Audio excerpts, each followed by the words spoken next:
messenger sent as a true guidance to humankind so that we could follow his example at all times, all places, and under all circumstances.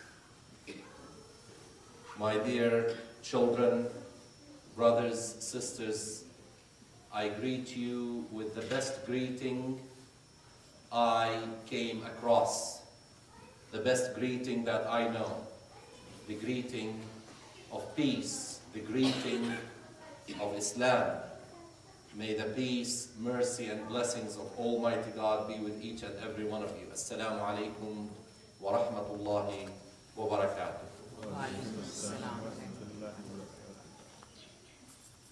Brother Shafiq came to me and whispered in my ear as we were exiting the prayer room, and he said that the Friday khutbah worked quite well. And I would like to say that if that was the intention to bring us together, then Alhamdulillah Rabbil Alameen, that it really worked. Because I know that our community is a healthy community, and sometimes, like all of us, we need a little bit of shaking. We need to be reminded, because Allah subhanahu wa ta'ala told the Prophet Muhammad sallallahu alayhi wa sallam that his message is a message to remind people. فَذَكِّرْ إِنَّمَا أَنْتَ مُذَكِّرْ. Period. This is our message of Islam. Allah reminded Prophet Muhammad to remind us because he's a reminder. And it is human nature that God created. We cannot run away from our nature. We are human beings. And quite a bit of time, quite often, in everything we do, we need someone to come and remind us. Because life can be overwhelming at times.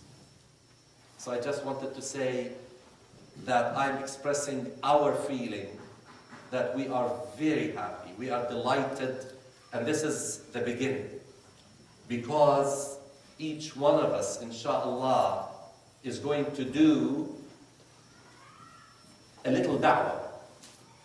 Allah subhanahu wa ta'ala in Al-Quran Al-Kareem reminded us through Prophet Muhammad sallallahu alayhi wa sallam, ud'u ila sabili rabbika bil hikmati wal maw'idati al-hasana.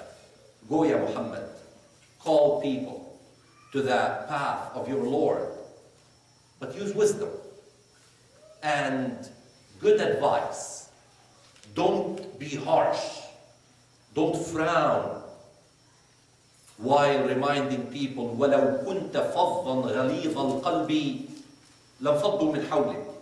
Ya Muhammad, you are Muhammad. Yes, you are Muhammad. وَمَا أَرْسَلْنَاكَ إِلَّا رَحْمَةً لِلْعَالَمِينَ. You are sent as a mercy to humankind. But Ya Muhammad, let it be known that had you been harsh and stiff at heart, they would have really scattered from around you. So don't go like many people, and I have to say it, that while we are preaching, sometimes we forget ourselves and we put on a self-righteous mask. And as we put it on, we forget that we are frowning in people's faces. We are showing a very arrogant face. When Prophet Muhammad ﷺ always used to remind himself to always keep a smile on his face. Even when his voice would go higher to make a point, he would always keep a smile on his face. So if you want to remind someone who is lax in praying Fajr on time, don't go and tell him how bad he is. He's praying 4 prayers on time. And you want him to pray, or you want her to pray the 5th prayer, don't go and frown. Give him or give her credit for the 4 prayers on time and work with her. Work with him. Don't start by saying, you know what, even though you're praying 4 prayers on time, Fajr prayer is going, if you don't make it on time, is going to take you to the hellfire. Allahu Akbar, he will never pray on time, Fajr. This is not Islam. Islam is beautiful, and that's why the surah that I read from, Surah Luqman, carries the name of a father. And the series we are really engaging ourselves in is Save a Family. And a family is made of a husband, father, or we should have started with mother, because then you have to be politically correct, shouldn't you? So a family actually, no, it's not politically, Islamically correct. Ummaka, ummaka, ummaka. See, my son is smiling because, you know, he keeps reminding me, your mother, your mother, your mother, so sit back, then your father. Even though this morning he said something to me that was a little bit tricky. Anyway, the mother is the foundation. But when it says, الرجال قوامون على النساء, we need to understand it. So when we talk about the family and men, but doesn't it say that men are above women? على النساء. We have to learn Quranic Arabic. We can't just say that this means men are standing above and no, it doesn't mean that. So we need to understand all of this, inshallah, so that, you know, when we make families, or if we have families, because, you know, I know that some are saying, please get to it because I have to get married soon. Luqman is telling me that in a few months I have to get married. So you have to tell me, right, Luqman? Or did I share a secret I wasn't supposed to? Or was it Ahmed who wanted to get married soon? No? He's already married. Okay. Why didn't you invite us? He's already married before Muhammad, his brother. Anyway, it carries the name of a father, Luqman, speaking to his son, and a family, daughters, sons, mothers, fathers, husbands, wives, you know, but when I say wives, it doesn't mean, you know, wives. I say it because many people say wives. So, okay, how many wives? One wife. We will talk about, you know, the medicine sometimes that you may have to take, not because it is something that you take all the time, but it is a reason to heal something. We'll talk about that, inshallah. Luqman talks to his son in a very wise fashion, with wisdom, with good advice. And he started by reminding him to place himself on the straight path, the path of the oneness of God. Because you can be the best person you want to be if you are not on the path of oneness, of Tawheed, knowing exactly who you are and what's your relationship with God, everything will fall apart. Ya bunayya la tushrik billah. Start by knowing that Allah is the center. God is the center of our lives. When we wake up in the morning and we say, La ilaha illallah Muhammadur Rasulullah, as the first thing we say, it's because this is another day and we are reminding ourselves that everything that will follow is going to be aimed at pleasing our Creator. Make Allah happy with us, not make ourselves happy with ourselves. Because if we make ourselves as the center, we will scatter. We will scatter. And that is why Luqman reminded his son, don't show off. Don't show off. Don't think that you are the center of the world. Don't walk arrogantly on the face of this earth. You have to always submit yourself to Allah subhanahu wa ta'ala, and that is what Islam is all about. Submit. Submit. Now, in previous parts of this series, Save a family. We talked about the criteria that women should look in a man as a husband, as a potential husband. And we talked about the criteria that young men have to look in young women, or even old men have to look in older women. What do men and women look for in each other? Does it ever say that if a girl wants to get married, she has to find a handsome husband? Is it wrong to look for a handsome husband? No, it's not. We talked about that. We said that there are some basic criteria that you can never shake.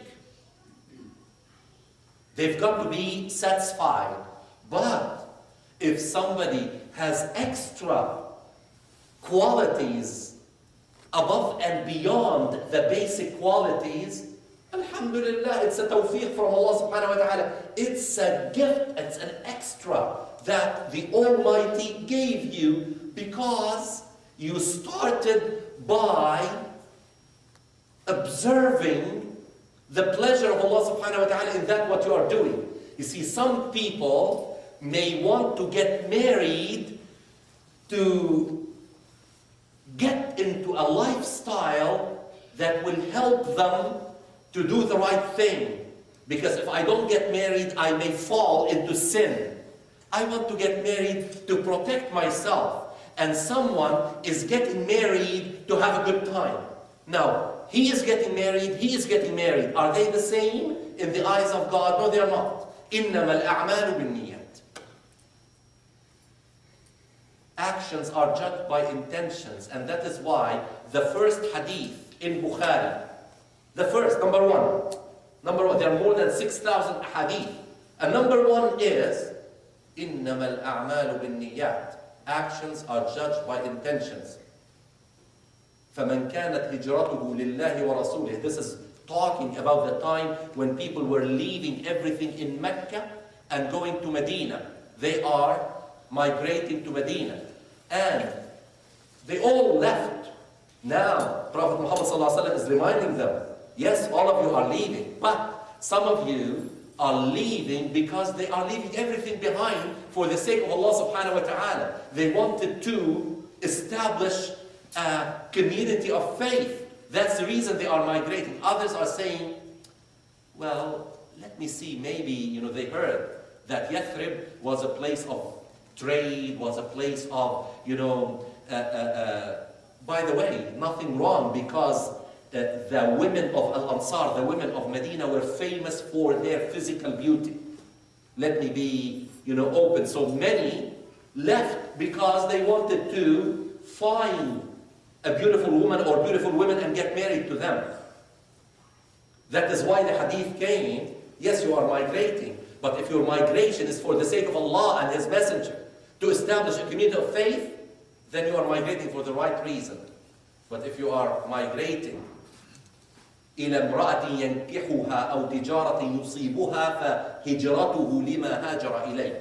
If your intention is to, have some kind of a business transaction or to get married to a beautiful woman or, then your migration is for that reason and it will stay that way. So niyyah is very important. Why are you getting married? You are getting married because you fell in love with a girl. You couldn't sleep because of her beauty. So you wanted to get married. After you exercise a certain right and your desire fades down, nothing else is keeping you attached anymore. There isn't anything in common. Then she's a burden. Then you start to find, and it's not too difficult, to find reasons to justify you deserting her and mistreating her and saying to her, go back from hence you came. I know some stories of young women brought from overseas for the purpose of marriage, because he went with his mother, with his parents, and he found that beautiful looking girl. They got married very quickly. She's gorgeous. She came here. Few days, and the desire died, because he exercised that which is rightful for him, and then they sat down. They couldn't talk to each other. They had nothing in common. They couldn't have a conversation because her background is totally different than his. So they started to look at each other, and then he said, he didn't even say it. He felt it inside, and he said, I'll find the way to get rid of her. Allahu Akbar. Allahu Akbar. Is that how cheap people could be? Get rid of her? And you know what? It is happening. And it is happening, I don't want to say quite often, but it is happening often enough to make us concerned that our young men are getting married for the wrong reason. Because they are not satisfying the basic criteria of marriage. So I say to all parents and to all young men, when the time comes, that when you want to get married, you take those basic criteria, you satisfy them, and anything above and beyond, it's a bonus, it's a plus. But the basic criteria cannot be shaken. You can't. How misguided of parents who receive a proposal for their daughter from someone who is wealthy, who is a doctor, let me say a doctor, because I know that people are fascinated by this title, DR. And you know, no one is worthy to get married to our daughter except a doctor. He has to be a doctor. So, a wealthy doctor, handsome, from a great family, you know, that family goes generations into a nobility, and he doesn't pray, but you know, we will sit with him, maybe we can get him to pray. He doesn't really, he's not interested in coming to the Islamic Center or to the masjid, or, you know, because he, basically, these things don't interest him. But with time, we will start, as parents, look for justification so that we can sleep at night and enjoy the wealth and the degree and the handsomeness and. So we forgot the basic criteria. We started to look at the frills. The frills. If, let's say, you go to a supermarket that has newly opened its doors and everything beautiful decoration, and then you go and you find that the quality of food isn't that great. What goodness is the decoration, you know, if the quality of the food is not good? If you go to a car dealership and you find that it's fascinating, it looks so beautiful, but the service, the people who are there are serving you, you know, in a way that leaves a lot to be desired. No. Basic criteria, we discussed that before. Malish, I'm going over them again.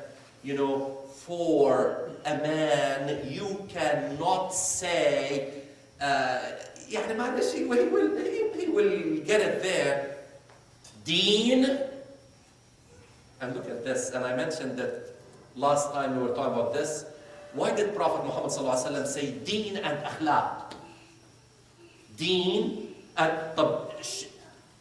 if we mention deen, shouldn't that include akhlaq? The answer is no. The answer is no. Because deen is not only ibadat. Deen is not only acts of worship, salat and zakat and siyam and hajj, because many people pray and fast and give zakat and go for hajj, but they have no akhlaq. They have no akhlaq because they did not look. Deen is mostly understood by people as the ibadat, but akhlaq is muamalat. Read Surah Al-Hujurat. Surah number 49. What's Surah Al-Hujurat? Surah Al-Hujurat, compartments in the Quran, 49. You see, the end of every surah is like the summary. The end of Surah Al-Hujurat is about Islam and Iman, Islam and Iman, Islam and Iman. And don't say that I'm a Muslim and I'm a believer. It talks about Islam and Iman. But the subject matter of Surah Al-Hujurat, it talks about no salat, no zakat, no hajj, nothing of that, nothing. What does it talk about? It talks about muamalat. You know, how you should not really deal in suspicion with people, how you should not backbite people, how if two groups of people disagree with each other, how you should, bring them to reconcile, how, human relationships, how you should not raise your voices, how you should... All of it is about akhlaq. And then it talks about قالت الأعراب آمنا قل لم تؤمنوا ولكن قولوا أسلمنا ولما يدخل الإيمان في قلوبكم. You know that the Arabs claim that they have faith. No, you do not have faith. You only submitted, and faith still needs of you to really work on your akhlaq. Manners. That is why إذا أتاكم من ترضون دينه وخلقه. Wow means and deen and akhlaq فزوجوا. But his hair is thinning out. He doesn't have enough hair, and he's a little bit short. And he just graduated. He doesn't even have enough to put a down payment on a house. And his mother dresses in a very traditional way, and Allahu Akbar. We start to always, Shaitan always says, but look at the other things. When he is definitely a man of deen and akhlaq, two things for men. Please remember them. Please, young ladies, mothers, fathers. Okay, because why I'm saying mothers and fathers? Because, again, here, ma'alish, you will find that I go into lots of details, but it's okay. It's okay. Because many young women, Muslim women, who grew up in this country, and they talk to their friends. Their friends tell them, oh, I met a sweetheart who will be my future husband, and parents have no say. They just go and tell them. They tell them. Now, how are we going to grow as a family in a society that may have some different customs, different values? We are not saying that we have to be judgmental. لَكُمْ دِينُكُمْ وَلِيَ دِينِ. People have different cultures. Don't be judgmental. Okay? But as a Muslim family, the family always consults even on a young man that came and wanted to marry my sister or my daughter, or we all have to sit as a family and let's talk. Let's have shura. Let's have consultation. That's why. Look at this. I wish everybody knows Arabic. It says, إِذَا أَتَاكُمْ. Man is singular. تَرْضَوْنَ دِينَهُ. But إِذَا أَتَاكُمْ as a group. But who are they and who is he? See, even in grammatical sense, we understand sometimes what is intended of a hadith. إذا أتاكم families, as a family, من ترضون دينه, his, someone came to a family asking for the hand of a girl who is part of that family. It's not, that's my business, you cannot interfere, mom. Ya Allah, the day that happens, we are in big trouble. But did I say the day that happens? It's already happening. It's already happening. That's why we need to save a family. That's why we need to sit together and learn. That's why I wish that all of London is listening to what could save a family, because there are many families, and I tell you that whenever Sheikh Jamal is traveling, then I get double the statistics of what is happening in the London community. It shows me the real picture. And usually I know half of the statistics. But now it's overwhelming. I can tell you it's overwhelming, because the way things started, we're not right. We're not right. Even from the wedding reception, that day when the rules of Allah subhanahu wa ta'ala are violated big time. From that day, how do we expect Allahumma barik lana fima razaqtana? Ya Allah, shower your blessings on us. But did you forget what you just did? You are asking me to bless you, and you forgot what you've done? You started things away from me, and now you are remembering me? Not that Allah subhanahu wa ta'ala acts in those terms, that since you did not really do things, no, He doesn't work that way. You see, the thing is that despite us breaking His rules, He still comes back to us so that we may readjust.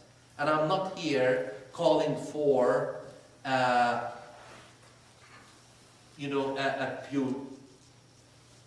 pure attitude that is far from being practical, because there's a utopia and there is practical life. I am asking us to really recognize that Allah subhanahu wa ta'ala needs to be worshipped properly. That is why we say Tawheed. Ya bunayya la tushrik billah. Everything you do, Tawheed. Let us always remember Allah subhanahu wa ta'ala. That is why إِذَا أَتَاكُمْ مَنْ تَرْضَوْنَ دِينَهُ, as a family, get together, raise your children so that they will understand how important it is to be together as a family. إِذَا أَتَاكُمْ مَنْ تَرْضَوْنَ دِينَهُ وَخُلُقَهُ. معلش, don't just, yes, we agree. Even when you go and you get a job, they put you under probation, don't they? They give you 3 months to test you. Someone comes and he prays and he has good manners. Yes, absolutely, we agree. Yay! And we celebrate. Let us put that person through test. Is he putting a face? Is he acting up his akhlaq? Let us deal with him. Let us, the story of Umar ibn al-Khattab, when someone came to him and he said, I have a case, I want you to judge in that case. He said, do you have a witness? He said, I'll bring you one. So he went and he brought somebody. And then Umar looked at that person and he said, are you his neighbor?